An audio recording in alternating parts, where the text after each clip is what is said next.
ова сега што го прават. Премиерот Мицкоски и денеска со повик до опозицијата да ги усогласат ставовите за изборниот законник, а владеачката коалиција повтори дека е отворена за консензус и ќе ги прифати сите нивни барања, со единствен услов дијаспората да може да гласа. Според Мицкоски, потребно е да се олесни процесот за гласање на иселениците, особено од прекуокеанските земји, кои според него треба да летаат и по 10 часа за да го остварат своето право на глас.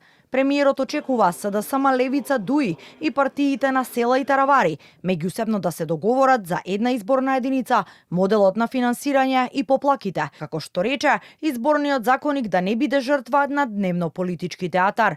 Седнете, договорете се во опозицијата. Што сакате? Како сакате? Дајте предлог во кој што ќе е вклучено гласањето на дијаспората и ние бланко го поддржуваме.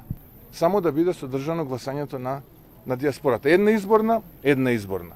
Повеќе пари, еве ние ќе намалиме од кај нас, иако сме најголема политичка партија, нека биде за нив. Од СДСМ претходно го одбија повикот за договори меѓу опозицијските партии. Велат тоа е проблем на власта.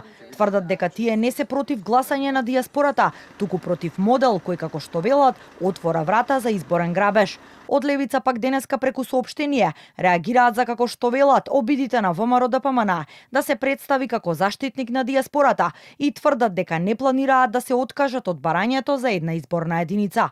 ДУИ веќе ги оценија како пропаднати меѓупартиските преговори за изборниот законник и ги обвинија ВМРО ДПМН дека се повлекле и од првично договореното електронско гласање на дијаспората.